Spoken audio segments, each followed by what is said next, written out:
It's 1st January 2026, the start of our second year here in Japan.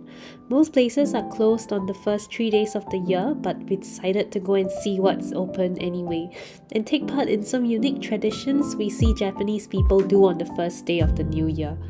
Hatsumode is Japan's traditional first visit to a Shinto shrine or Buddhist temple of the new year, usually on New Year's Day or during the first few days of January, where people pray for good health, fortune, and success in the coming year. We visited a nearby Shinto shrine, but the queue to get inside was too long. We decided to walk a little further and visited a Buddhist temple instead, which was rather empty. To pray, offer coins in the box, then perform a 2 bows, 2 claps, 1 bow.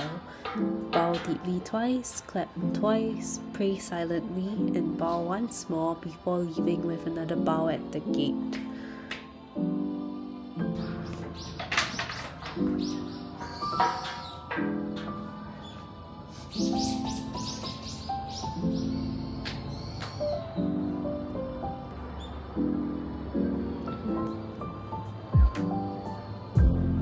Given that it's our first New Year's in Japan, we decided to take a walk around to see what's open. We also noticed many places have these bamboo displays called kadomatsu, which are placed to invite the god of the new year to bless that location for the coming year.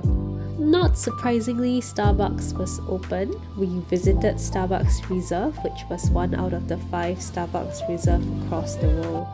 We heard that usually it requires scanning a QR code to get a timed entry ticket, but we were lucky enough to head in without one. We got a few pastries for sharing, which were all pretty good except for the sandwiches, which were quite average.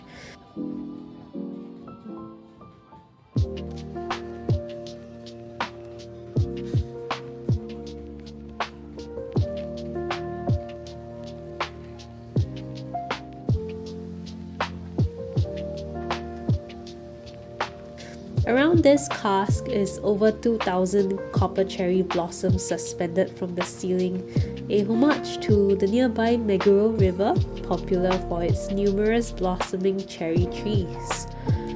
We explored the building a bit more, where there's a section dedicated to tea on the second floor, ranging from floral fruit teas to matcha, and then heading up to the 3rd floor with a bar area dabbling in more specialty drinks that you can't find in your regular Starbucks. At the 1st floor, there was a lot of different merch that you could bring home with you as souvenirs. We did a leisurely walk home, where our burps have been waiting for us to get home.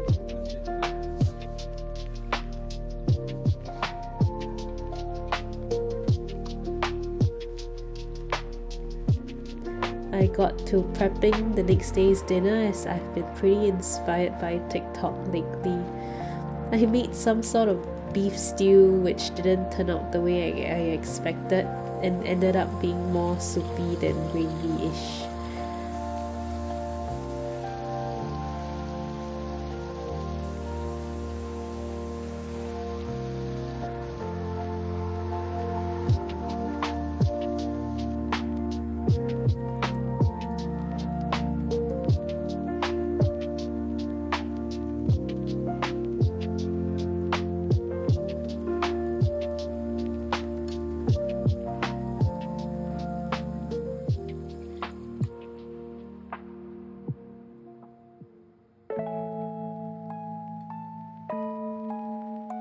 Journaled a bit in my hobonichi while the stews away, and before we knew it, it was time for dinner.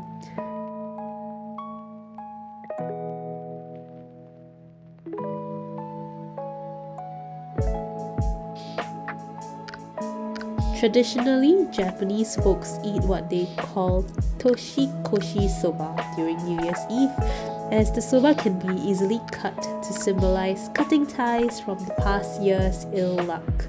We also bought osechi, which is a traditional Japanese New Year's feast featuring symbolic dishes. These sets can range up to over 600,000 yen, but we bought a supermarket set worth about 2,000 yen. Each of the different foods have different meanings.